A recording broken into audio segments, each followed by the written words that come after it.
이 시간 우리 하나님 말씀 함께 봉독하는 시간 갖도록 하겠습니다. 오늘 우리에게 주신 말씀 요한복음 7장 53절에서 8장 11절까지의 말씀입니다. 자, 오늘 예배 참석하신 분들은 큰 소리로 성경을 읽어주셔야 할 책임이 있습니다. 요한복음 7장 53절에서 8장 11절까지의 말씀 우리 한 절씩 교독하겠습니다. 요한복음 7장 53절입니다. 다 각각 집으로 돌아가고 아침에 다시 성전으로 들어오시니 백성이 다 나아오는지라 앉으사 그들을 가르치시더니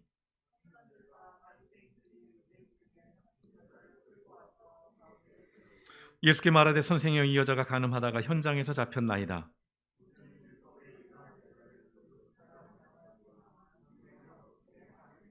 그들이 이렇게 말하면 고발할 조건을 얻고자 하여 예수를 시험함이로라. 예수께서 몸을 굽히사 손가락으로 땅에 쓰시니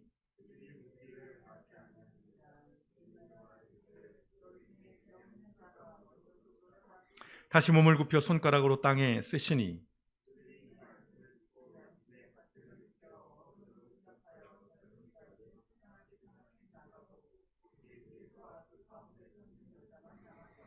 예수께서 일어나사 여자 외에 아무도 없는 것을 보시고 이르시되 여자여 너를 고발하던 그들이 어디 있느냐 너를 정죄한 자가 없느냐 대답하되 주여 없나이다. 예수께서 이르시되 나도 너를 정죄하지 아니하노니 가서 다시는 죄를 범하지 말라 하시니라. 아멘. 고맙고 감사하신 아버지 하나님, 오늘도 하나님 앞에 예배합니다. 아버지, 우리의 시간을 드립니다. 우리의 마음을 드립니다. 우리의 몸을 드립니다. 또한 아버지 귀한 예물을 구별하여 올려드립니다. 드려진 예물마다 우리 하나님께서 기억하시고 그 손길 가운데 하나님이 함께 하시고 그 쓰임 가운데 또한 역사하셔서 아버지 하나님 예물들이 교회를 세우고 또한 아버지 하나님 성도를 섬기며 또한 영혼을 살리는 일들 가운데 귀하게 쓰여질 수 있도록 우리 하나님께서 함께 하여 주시옵소서. 드리기를 원하나 아버지 하나님이여 형편이 어려운 이들 가운데 하나님이 위로하여 주시고 이 코로나 시대 속에 참으로 어려운 시절을 살아가는 우리 믿음의 백성들, 우리 길벗 가족들 한 영혼 한 영혼을 하나님께서 기억하시고 그들의 가정과 직장과 사업장 가운데 복 주셔서 아버지 하나님 나날이 아버지 하나님 형편이 나아지고 또 하나님 주시는 것들에 감사하며 자족하며 살아가는 인생들이 되어질 수 있도록 우리 하나님께서 넘치는 은혜 가운데 함께하여 주시옵소서. 오늘 말씀 앞에 섭니다. 아버지 하나님 주신 말씀을 통해서 특별히 먼저 된 이들이 하나님 앞에 두려운 마음과 떨림으로 이 말씀을 듣게 하시고 또한 우리 젊은 세대들 또한 앞으로의 그의 삶을 돌아보며 새롭게 결단하고 다짐하는 시간 되어질 수 있도록 성령 하나님께서 이 말씀의 시간 가운데 역사하여 주시옵소서. 모든 말씀 우리를 원하신 예수님의 이름으로 감사하며 기도드렸습니다. 아멘.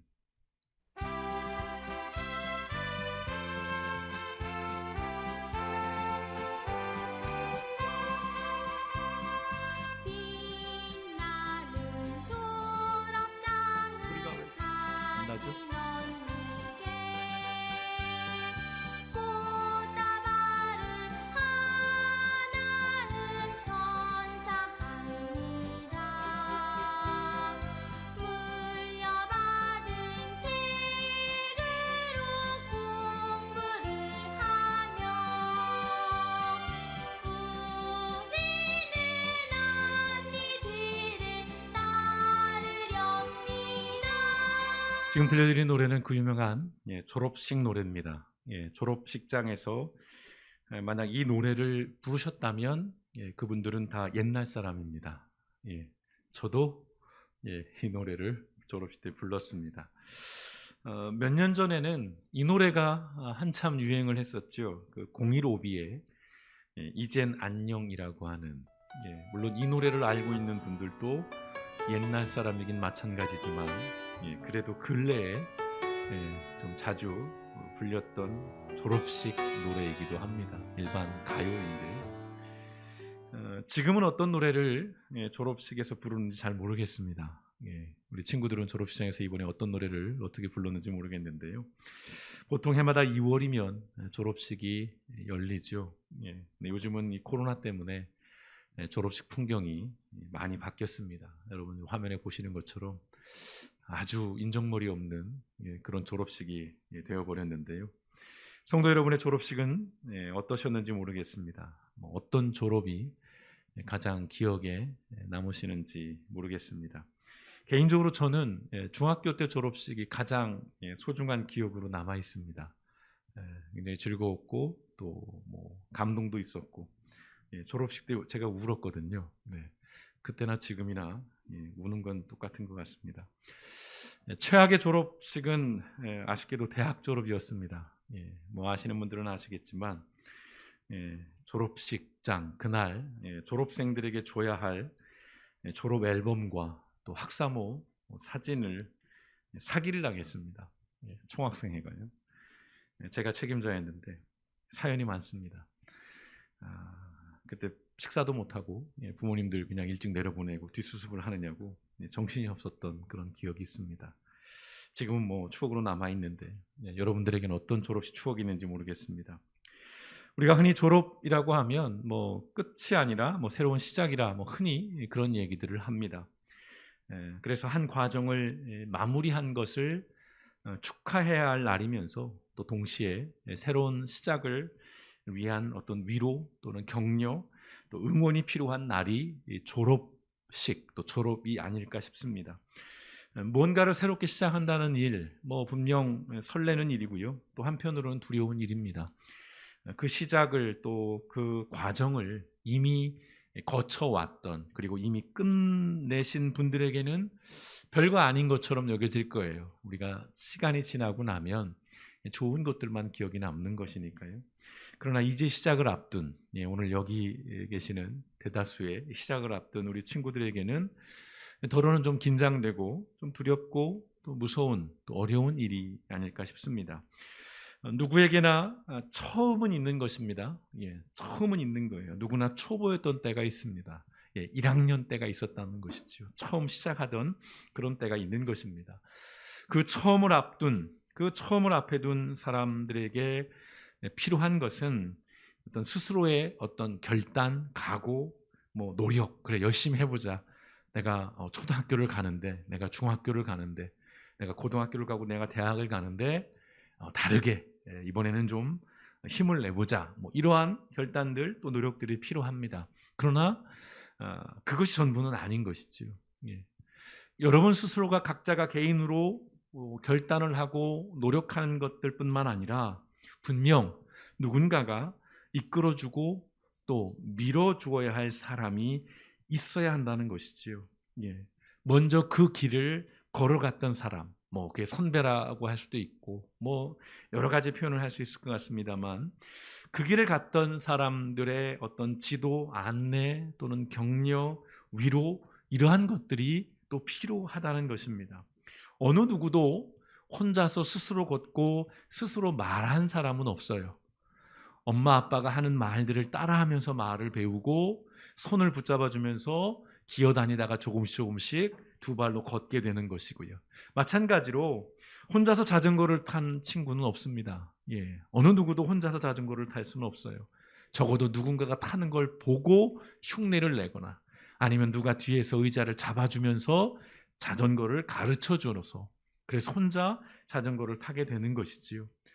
누군가가 말을 해주고 손을 잡아주고 붙잡아줄 때에 모든 것들이 가능한 것입니다. 저도 그렇게 살아왔고 여러분들도 그렇게 살아왔고 또 앞으로도 그렇게 살아가야 할 것입니다. 그런데요, 만약에 이 모든 것을 혼자서 했다면, 혼자서 말하고 혼자서 걷고 혼자서 자전거도 배우고 모든 걸 혼자서 했다면 야, 너 대단한데? 라고 칭찬하기 전에 그 모든 것을 홀로 힘겨운 싸움을 했을 그 분투의 시간에 대해서 아파해야 한다는 것이죠. 너 대단하다라고 말하기 전에 홀로 싸웠을 그 사람의 시간을 헤아릴 수 있어야 한다는 것입니다. 혼자서 너무나도 빨리 어른이 되어야 했던 그 삶의 무게 그리고 그 고단함에 대해서 생각해 봐줘야 한다는 것입니다. 그래서 이런 질문을 먼저 드려보고 싶습니다. 여러분은 어른이십니까? 물론 여기 있는 친구들은 어른이 아니에요. 오늘 말씀은 사실은 20살이 넘은 분들에게 해당되는 말씀입니다. 자, 여러분은 어른이신가요? 네. 바로 이 질문을 가지고 오늘 이 성경 말씀을 좀 나눠보려고 합니다. 오늘 이 성경 이야기는 너무나도 유명한 이야기입니다. 물론 여기 미성년자를 두고 이런 이야기를 하는 것이 그다지 적절하지는 않은 것 같지만, 성경의 말씀이기에, 자, 교회를 다니지 않는 사람들도 자주 인용하는 예수님의 말씀이 담겨 있는 오늘 이야기입니다. 이렇습니다. 어느 이른 아침 예수님께서는 이제 성전에 모여든 사람들을 가르치고 계셨습니다. 그때에 예수님의 그 스토킹을 하는 스토커들이죠. 율법학자들과 바리새파 사람들이 간음을 하다가 잡힌 여자를 끌고 옵니다. 부정한 일을 하다가 잡힌 여자를 끌고 와요. 그리고는 사람들 가운데 세워놓습니다. 그리고 예수님께 이렇게 말합니다. 선생님, 이 여자가 간음을 하다가 현장에서 잡혔습니다. 모세는 율법에 이런 여자들을 돌로 쳐 죽이라고 우리에게 명령하였습니다. 표현이 좀 과격합니다, 우리 친구들. 그런데 선생님은 뭐라고 하시겠습니까? 라고 따져 묻습니다. 자, 요한은요, 오늘 이 율법학자들과 이 바리새인들이 이런 무례하고 또 잔인하며 이 폭력적인 상황을 만든 의도에 대해서 이렇게 우리에게 들려줍니다. 그들이 이렇게 말한 것은 예수를 시험하여 고발할 구실을 찾으려는 속셈이었다라고 이야기를 하는 것입니다. 의도된 겁니다. 의도된 거예요. 부정한 짓을 혼자 저지른 것이 아닌데 남자는 어디냔 말이에요. 여자만 데려온 것입니다. 여기에 대해서도 이야기는 많이 있습니다만 오늘 거기는 포인트가 아니니까요. 자, 하나님의 율법을 누구보다도 잘 알고 있습니다. 또한 그 율법을 누구보다도 더 거룩하고 또 경건하게 살고 있다고 자부하던 이들입니다. 누가요? 율법학자들 그리고 바리새인들이요. 그 거룩한 하나님의 율법을 가지고 이들이 벌인 일이라는 것이 뭡니까? 겨우 예수님을 시험하고 고발할 구실을 찾으려는, 음모를 꾸미는 그런 일이었다는 것입니다. 여기에 더해서요, 그 비열한 목적을 이루기 위해서 죄를 진 한 여인, 나이는 모르겠어요. 추정을 해봅니다. 젊은 여인이 아니었을까 싶은데요. 그 한 젊은 여인을 군중들 앞에서 잔인하게 짓밟고 있는 것입니다. 요즘의 기준으로 보자면 정말 폭력인 것이지요.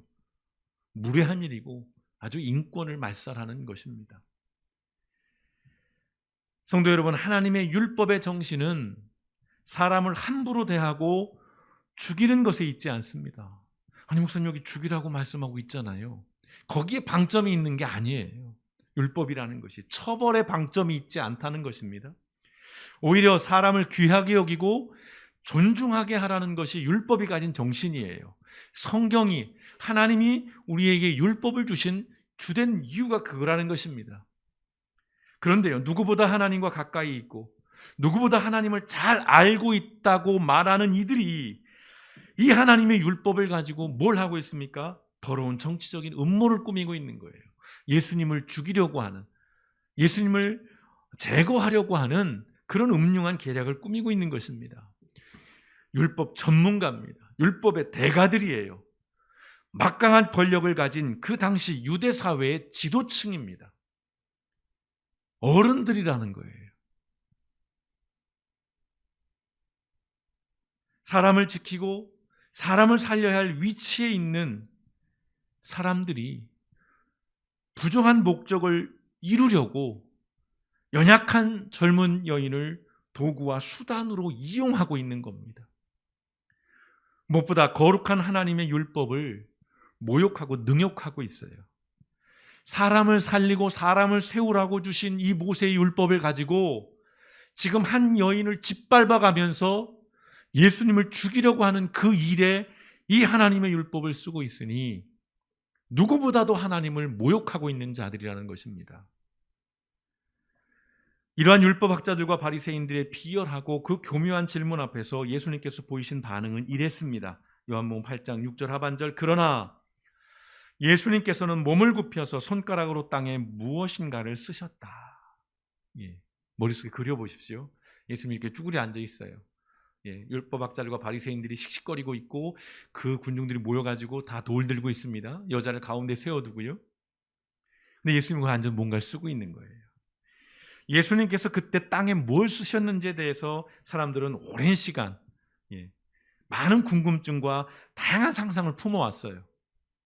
뭐라고 쓰셨을까? 그래서 그것만 막 묵상하고 막 여러 가지 추정들이 있고 여러 가지 버전들이 있긴 합니다만 저도 궁금합니다. 그래서 생각을 해보는데 제 생각에는 이런 걸 썼을 것 같아요. 에이 못된 놈들아, 에이 못난 놈들아, 땅바닥에다. 그럴듯하지 않은가요? 여러분은 어떤 상상을 하시는지 모르겠습니다. 물론 아무도 모릅니다. 영원한 미스테리예요. 그래서 죽어서 천국 가면 그때 예수님 뭐라고 쓰셨습니까? 라고 물어보겠다는 사람들이 주변에 많아요. 그리스도인 중에 그런 사람들이 있습니다. 이거 궁금해 못 참겠다. 내가 죽으면 꼭 물어봐야지. 사람들의 호기심, 그 역사가 참으로 깊고도 길다는 것을 다시 확인하게 되는데요. 자, 예수님의 대답이 늦어져요. 앉아서 뭔가를 쓰시니까 이제 율법학자들과 바리새인들이 예수님을 다그칩니다. 그때 예수님께서 드디어 자리에서 일어나시면서 그들에게 이렇게 말씀하십니다. 그 유명한 말씀. 너희 가운데서 죄가 없는 사람이 먼저 이 여자에게 돌을 던지라. 이건 교회를 다니지 않는 사람들도 너무나 잘 알고 인용하는 예수님의 말씀이죠. 너희 가운데 죄 없는 자가 먼저 돌로 치라는 거예요. 돌을 던지라는 겁니다. 이 말씀을 하시고는 다시 땅에 앉아 무언가를 쓰셨어요. 이 또한 궁금합니다. 이때는 뭐라고 쓰셨을까요? 저는 상상해 봅니다. 이렇게 하지 않았을까? 예스, 잘했어, 티 안 났어, 뭐 이런 거. 막 웃어주셔야 되는데. 자, 이 예수님의 말씀을 듣고 나서 이제 어떤 일이 벌어져요? 나이가 많은 이로부터 시작해서 그 자리를 떠났다. 이것에 대해서도 많은 이야기를 합니다. 나이가 많다? 그만큼 지은 죄가 많아서 양심에 찔려서 먼저 그 자리를 피했다, 도망갔다, 이런 얘기도 하는 것이고, 그래도 나이를 뭐 그냥 먹은 게 아니고 그래도 나이 먹은 것이 있어서 그 분위기를 빨리 캐치해서 먼저 자리를 떠났다, 뭐 이런 평가들이 있습니다만, 무튼 한 사람 한 사람 다 떠나죠.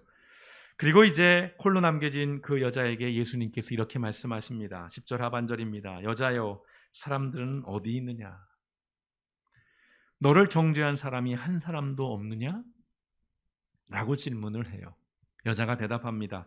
주님, 한 사람도 없습니다. 그러자 예수님께서 또 이렇게 말씀하십니다. 나도 너를 정죄하지 않는다. 가서 이제부터 다시는 죄를 짓지 말아라. 라고 말씀하십니다. 자, 오늘 예수님의 말씀은 이 여자가 무죄하다는 말씀을 하는 게 아니에요. 넌 아무 잘못이 없다라고 얘기한 게 아닙니다. 예수님의 말씀 속에는 이미 이 여자의 잘못이 전제되어 있어요. 너 잘못한 거 맞다는 거예요. 그런데 그것을 풀어가는 방식이 좀 다른 것이지요. 계획적이었든 우발적이었든 실수였든 분명히 여자는 잘못했습니다. 실패했어요. 부끄러움과 수치를 당해야 했습니다. 그러나 그런 여자에게 예수님께서는 긍휼을 베푸셨다는 겁니다. 용서하셨다는 거예요. 여러분, 죄가 전제되어 있습니다. 이걸 간과하시면 안 돼요. 그리고 무엇보다 다시 한번 기회를 주셨다는 것입니다. 가서 이제부터 다시는 죄를 짓지 말아라. 기회를 주신 거예요. 율법학자들과 바리새인들은 당장이라도 돌을 쳐 죽이려고 했지만, 거기서 이 여자의 인생을 끝내려고 했지만, 예수님께서는 가서 이제부터는 다시는 이라는 말씀으로 기회를 주시는 겁니다. 이 사건 이후에 그 여자의 삶에 대한 기록은 성경에 없습니다. 그래서 상상을 해봅니다. 어땠을까? 잘 살았을까? 아니면 또다시 실패했을까? 이 또한 우리가 천국에 가서 물어볼 일입니다.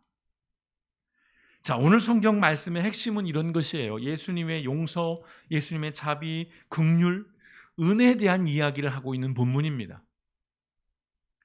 예수님은 붙잡혀온 그 여자에게 야, 왜 그랬어? 어떻게 그럴 수 있어? 라고 따져 묻지 않으셨어요. 네가 어떻게 살았길래 이런 일이 벌어진 거야?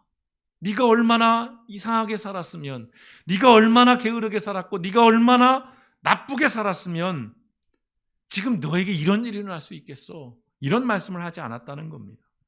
아울러서 내가 너 용서해 줄 텐데 너 나한테 뭐 해줄래? 내가 용서해 줄 테니까 너 반성문 10장 써와. 이런 말씀 안 하신 거예요. 내가 너 용서해 줄 테니까 너 집 청소 10번 해. 이런 말씀 안 하셨다는 겁니다. 비유가 참 유치하네요. 또한 결과를 요구하지 않으셨다는 것입니다. 네가 이걸 해내면 내가 봐줄게. 네가 이걸 이뤄내면 내가 이걸 줄게. 그런 말씀을 하지 않았다는 것입니다. 그저 뭐라고 말씀했어요? 나도 너를 정죄하지 아니하노니 가서 다시는 죄를 범하지 말라는 말씀만 하셨다는 겁니다. 물론 여러분, 이것이 언제나 최선이고 옳은 것은 아니에요. 경우에 따라서는 시시비비를 따져야 됩니다. 잘못에 대해서 지적도 해야 되고 또 책망하는 일도 필요합니다. 여기 우리 주일학교 학생부 여러분, 아싸 해서는 안 돼요. 예. 엄마 들었지? 나한테 아무 말도 하지 마. 이게 아니에요. 넌 이걸 잘못했어. 맞지? 넌 이걸 잘못한 거야. 그지? 라고 지적도 해줘야 되고 때로는 욕도 먹어야죠. 예. 다만 저는 오늘 이 본문의 말씀의 이야기를 묵상하면서 이런 물음을 해봤습니다. 저 자신에게. 그렇다면 나는 어떤 어른일까? 나는 어떤 어른일까? 여러분, 저는 어떤 어른인가요? 영혼 없이 쳐다보시네요. 자, 나이를 먹었다고 어른인 것은 아니죠. 예. 세월이 흘렀다고 어른이 되는 것도 아닙니다. 예수님을 고발하고 고소하기 위해서 한 사람을, 그것도 연약한 사람을 아무렇지도 않게 함부로 이용해 먹은 율법학자들과 바리새인들은 분명 어른이었어요. 나이를 먹은 사람들이니까. 그것도요, 앞서 말씀드렸듯이 그 사회에서 힘이 있는 어른이었습니다. 영향력이 있는 어른이었어요.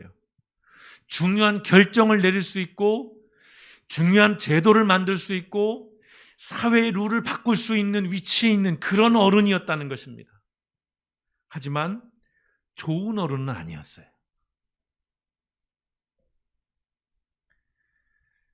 좀 불편한 말씀입니다. 자신들의 기득권을 유지하고 자신들이 누리는 특권을 지키고 자신들이 얻고 있는 이익을 놓치지 않기 위해서 환자와 백신을 볼모로 삼는 어떤 협회, 누구라고 말하지는 않겠습니다. 그런 사람들처럼 어른이라 할 수 없는 것이지요. 이 율법학자들과 바리새인들은요. 소위 전문가라고 말하는 거예요. 내가 율법의 전문가야. 내가 이 분야의 전문가야. 내가 여기 엘리트야. 라고 자랑은 하지만 결코 어른은 아니라는 거예요. 지금 우리 친구들이 여전히 좋아할지 모르겠습니다만 판타지 소설 해리포터, 저는 한 번도 읽어보진 않았습니다. 이 해리포터의 마법학교가 나오죠. 그 마법학교의 교장으로 있는 덤블도어라는 교수라는 출연자가 있습니다. 이 덤블도어 교수가 그 마법학교 학생들에게 이렇게 말합니다. 여러분은 이제 옳은 길과 쉬운 길 중에 선택을 해야 합니다. 학생들에게 이야기를 하는 거예요. 오늘 저도 여러분에게 이야기를 합니다. 여러분은 이제 옳은 길과 쉬운 길을 중에 선택을 해야 합니다. 이 말이 뭔 얘기인지 몰라도 기억에 담아두십시오. 좋은 어른이라는 것은요, 뒤따라오는 사람들에게 쉬운 길이 아닌 옳은 길을 가도록 이끌어주는 사람이 아닐까 싶습니다. 쉬운 길을 선택하는 것은 쉽죠. 간단합니다. 그러나 옳은 길을 선택하는 것은 간단치가 않습니다. 어른이 된다는 것은 그저 나이 먹으면 20살이 되면 어른이 아니라 삶을 살아가면서 옳은 길과 쉬운 길 중에 적어도 고민하고 고뇌하고 그러면서 어렵지만 옳은 길을 가려고 노력하고 그것을 내 뒤를 따라오는 이들에게 보여줄 수 있을 때 어른이라고 말할 수 있지 않을까 싶습니다. 오늘 율법학자들과 바리새인들은 실패하고 넘어진 사람을 다시 붙잡아 일으켜 세워주는 일보다 자신들의 목적을 위해서 이용해 먹는 일에 집중을 했습니다. 더구나 율법이라고 하는 그 거룩한 도구를 빌미 삼아서 사람을 살리는 일이 아닌 죽이는 일에 몰두했다는 것입니다. 옳은 길을 선택한 것이 아니라 이들은 가장 쉬운 길을 선택한 것입니다. 자신들이 원하는 것을 얻기 위해서 약한 사람을 도구로 삼아서 자신들이 목적을 달성하려고 했으니까요. 그래서 말씀드립니다. 오늘 적어도 이 성경 속에 등장하는 율법학자들과 바리새인들, 전문가들이었고 또 힘이 있었고 지도층이었지만 그러나 이들은 절대 어른일 수 없습니다. 그것도 좋은 어른일 수 없습니다. 오늘 예수님께서는 좋은 어른이란 무엇인가를 보여주셨다고 생각합니다. 아이들과 또 젊은이들의 입맛에만 맞춰주고 무조건적으로 그들을 옹호하고 편들어주는 것이 좋은 어른은 아닐 것입니다. 오늘 이 예수님께서는 이 여자를 지켜주셨습니다. 여자를 세워두고 율법학자들과 바리새인과 설전을 벌이지 않았어요. 부끄러운 모습으로 서 있는 그 여자를 앞에 두고 네가 잘했니 내가 잘했니 따지지 않았다는 거예요. 정당성을 확보하기 위해서 그들의 음모를 무력화시키기 위해서 이 여자를 수단과 도구로 이용하지 않았다는 겁니다. 예수님께는 이 여자가 중요했던 거예요. 땅에 뭔가를 쓰신 것은 결국은 그 내용이 중요한 게 아닙니다. 그 행동이에요. 이 여자를 지키기 위한 행동이셨다는 겁니다. 여러분, 좋은 어른이란 땅에 무언가를 쓰는 정도의 시간을 가질 줄 아는 사람이 아닐까 싶습니다. 섣부르게 판단하고 무례하게 대응해서는 안 된다는 것입니다. 그렇다고 모른 척하고 외면하는 것도 어른의 모습은 아닐 것입니다. 실패하고 넘어진 사람에게, 그래서 부끄러움과 수치 속에 있는 사람, 그 사람을 헤아릴 수 있는 마음과 그리고 잠시 기다려줄 수 있는 시간, 땅에 무언가를 쓰시면서 시간을 좀 벌어줄 수 있는 그런 모습들, 그런 노력들이 우리에게 필요하다는 것이지요. 도대체 뭐가 부족해서 그랬냐고, 나 때는 아무것도 없이 시작해서 이만큼 이뤘는데 너희는 도대체 뭐가 부족하고 모자라서 이것밖에는 못하냐고, 왜 더 노력하지 않고 왜 더 열심을 내지 않느냐고 다그치기 전에 잠시 말없이 좀 곁에 있어주는, 그리고 그 사람의 마음을 헤아려주는, 그리고 함께 속상해하고 화를 내줄 수 있어야 어른이 아닐까 싶습니다. 물론 어렵습니다. 지켜보면 화딱지가 나거든요. 미치고 환장하니까요. 맘 같아서는 좀 때려기도 싶고 쫓아내고도 싶고 막 약이 오르고 짜증이 나는데 이게 참 쉬운 일은 아니라는 겁니다. 예, 어른이 된다는 것은 그래서 어려운 일입니다. 여러분, 어른 되는 거 좋아하지 마세요. 이제 길복교회 아이들이 새로운 시작을 앞두고 있습니다. 이제 새로운 학년, 또 새로운 학교, 새로운 인생을 시작을 하게 됩니다. 많은 아이들은 아닙니다. 그러나 우리는 이 아이들에게 책임이 있는 자들입니다. 우리 길벗 교회에 있는 이 아이들을 우리는 붙잡고 세우는 일들에 힘을 쏟아야 합니다. 무엇보다 이 아이들에게 성도 여러분은 좋은 어른이 되어 주어야 한다는 것입니다.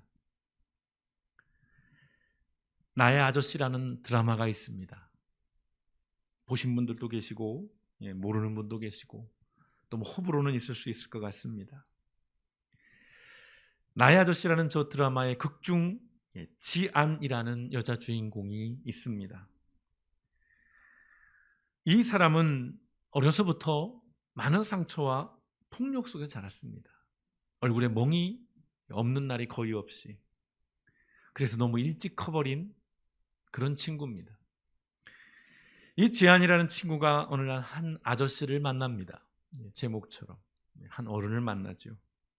그리고 어느 날 이제 눈물을 흘리고 있는 손녀를 보면서 이제 듣지 못하는 할머니가 왜 그러냐고 묻습니다. 그러자 이 지안이 대답합니다. 수화로요, 할머니에게. 좋아서. 나랑 친한 사람 중에도 그런 사람이 있다는 게 좋아서.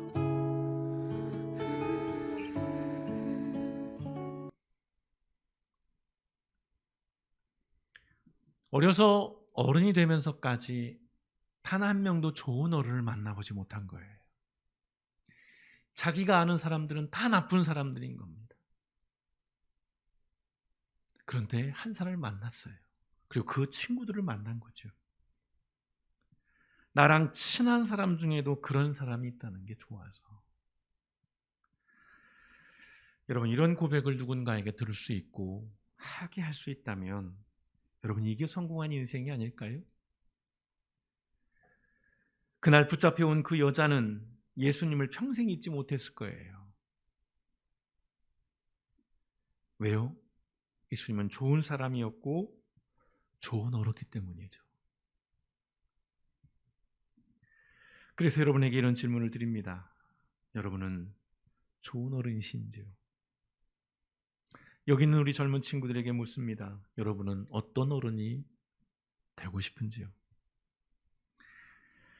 바라기는 예수님께서 그 여자에게 베풀어 주셨던 그 자비와 긍휼과 그 은혜, 넓게는 그 사랑을 우리의 삶 속에 이제 누군가에게 그것들을 보여주고 나눠주고 실천할 수 있는, 잠시 땅에 무언가를 쓸 수 있는 정도의 시간을 갖고 누군가를 지켜봐주고 헤아려주고 품어줄 수 있는, 다시 기회를 줄 수 있는 그런 좋은 어른으로 우리는 살아가고, 또 우리 친구들은 그런 어른이 되기 위해서 여러분의 시간들을 하루하루 의미 있게 살아낼 수 있기를, 오늘 이 예수님의 이야기를 통해서 오늘 우리가 그저 나이 먹는다고 어른이 되는 것이 아니라 우리가 누군가를 세워주고 품어줄 수 있을 때에 어른이 될 수 있다는 것, 이 말씀을 기억하면서